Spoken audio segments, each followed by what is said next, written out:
Hello dear student, हम start कर रहे हैं class 9th science chapter 14 natural resources. Previous video में हमने देखा था कि अर्थ जो है वो सुटेबल प्लेनेट है for the existing of life, तो वो क्यों है। हम उसी को कंटिन्यू करते हुए आगे और नेचुरल रिसोर्सेज के बारे में देख रहे हैं।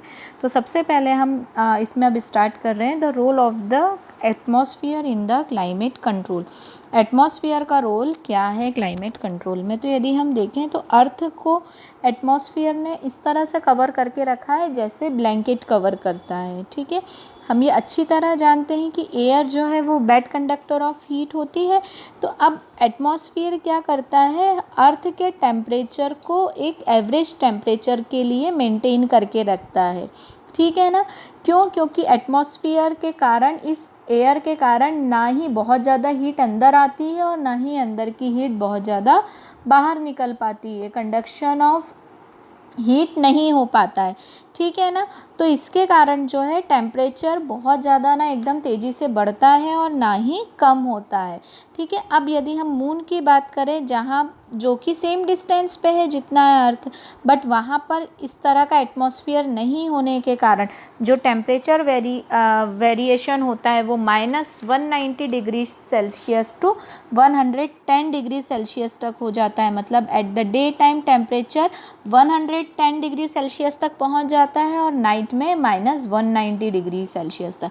तो एटमॉस्फेयर का बहुत ही इम्पोर्टेंट रोल है क्लाइमेट को कंट्रोल करने के लिए, क्योंकि ये टेम्परेचर को मेंटेन करके रखता है। अब एक एक्टिविटी बताई है, देखते हैं हम। Measure the temperature of the following. किस किस का? एक बीकर फुल ऑफ वाटर लेना है, बीकर को फुल ऑफ सॉइल लेना है या सैंड, फिर एक close bottle containing a thermometer.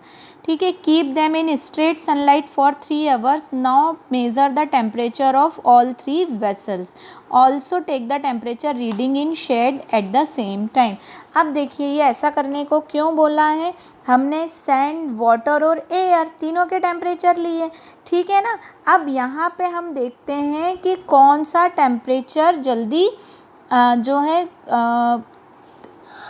तेज़ी से मतलब बढ़ता है और किसमें तेज़ी से कम होता है ना। तो ये जो है वो हम यदि देखें तो हमें पता लगेगा कि सॉइल या लैंड सैंड जो है वो जितनी तेज़ी से गर्म होगी उतनी ही तेज़ी से ठंडी भी होती है, जबकि वाटर का temperature as compare to slowly बढ़ता है और उसी तरह स्लोली कम होता है।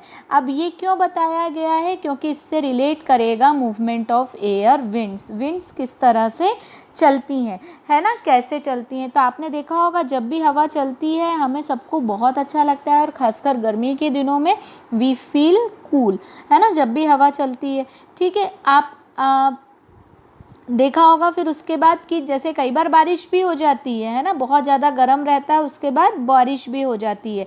तो ये क्या कारण है जिसके कारण मूवमेंट ऑफ एयर जो है, या मतलब ये हवा तेज़ चलेगी या हल्की चलेगी या तूफ़ानी रूप में होगी या बहुत तेज़ हवाएं चलेंगी, इन सब का क्या कारण है ना।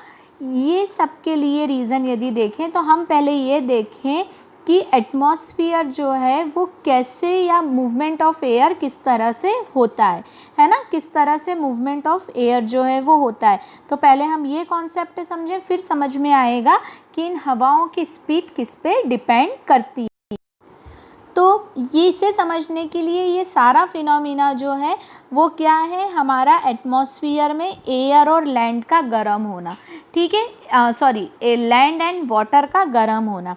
लैंड एंड वाटर का जो गर्म होना होता है उसके कारण जो हीट बनती है और उसके कारण जो है हवाएं इधर से उधर ट्रांसफ़र होती हैं। ठीक है ना, क्योंकि आपको पता है जो हीट है वो ट्रांसफ़र होती है। ठीक है ना, हमने देखा था कि हाई प्रेशर से लो प्रेशर की ओर जो है विंड का मूवमेंट होता है, इसी तरह से हाई टेम्परेचर से लो टेम्परेचर की तरफ भी हवा का मूवमेंट होता है। जैसे हाई प्रेशर से लो प्रेशर की ओर एयर जा रही थी, वैसे ही हाई टेम्परेचर से लो टेम्परेचर की तरफ भी विंड का मूवमेंट होगा। अब एक एक्टिविटी देखते हैं हम। Place a candle in a beaker और a wide mouth bottle and light it. आपको एक कैंडल को बॉटल में रखनी है और उसे जला देना है। ठीक है, अब light and incense stick, take it mouth of a above the bottle, और फिर इसके मुंह पे एक अगरबत्ती जलाते हुए ले जाना है। Which way does the smoke flow when the incense stick kept up the near edge of the mouth, which way does the smoke flow when the incense stick is kept a little above the candle, which way does the smoke flow when the incense stick is kept other reason। अब यदि हम देखें तो instant stick का जो reason है, देखो होगा क्या कि यहाँ से भी हीट, यहाँ से भी, तो अब ये जो स्मोक हीट है वो हमको दूसरी उसमें पड़े दिखाई देगी, तो अब वो किस पे मूव करेगा, द पैटर्न्स जो स्मोक का होगा वो direction of hot and cold air को मूव बता रहा होगा कि हॉट एंड कोल्ड एयर किस डायरेक्शन में मूव कर रही है। ठीक वैसे ही एयर जब रेडिएशन के थ्रू हीट करती हैं लैंड एंड वाटर को, है ना, तो वहाँ पे भी जो लैंड है वो जल्दी गर्म होती है। अभी हमने एक्टिविटी के थ्रू भी देखा सॉइल या सैंड जल्दी गर्म होता है एज़ कंपेयर टू वाटर, तो वहाँ से क्या होगी, हीट फास्टर निकलेगी। अब जैसे मान लीजिए ये एरिया लैंड का है और ये एरिया वाटर का है, ठीक है, ये देखिए ये एरिया लैंड है और ये एरिया वाटर है।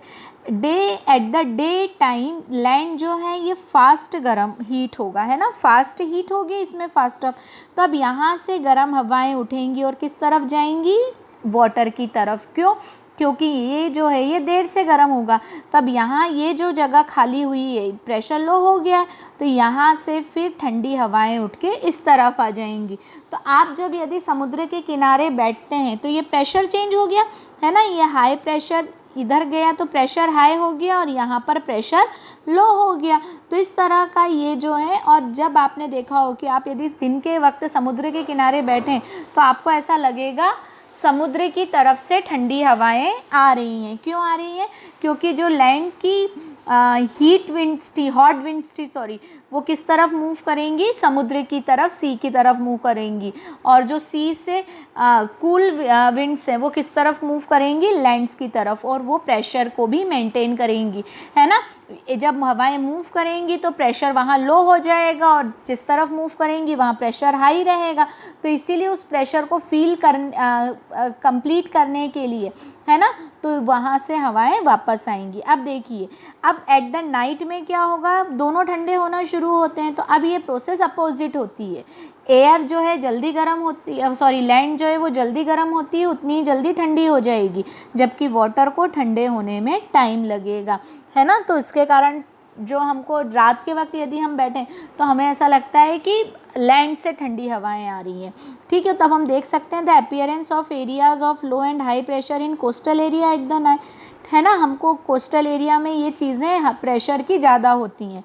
फिर the direction in which air would flow at night is coastal area, कौन सा डायरेक्शन है, तो ये सब जो है ये एटमॉस्फेरिक फिनोमिना अनइवन हीटिंग के, एटमॉस्फेयर में डिफरेंट रीज़न जो है अर्थ पे, है ना, वहाँ पे हीटिंग जो होती है वो अनइवन होती है, कहीं जल्दी गर्म होता है कहीं लेट गर्म होता है, और ये हीटिंग में जितना ज़्यादा डिफरेंस होगा उतना ही ज़्यादा हवाओं का मूवमेंट फास्ट होगा, ठीक है ना।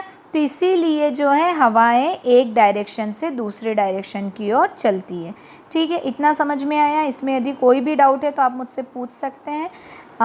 Keep study, keep watching, thank you so much.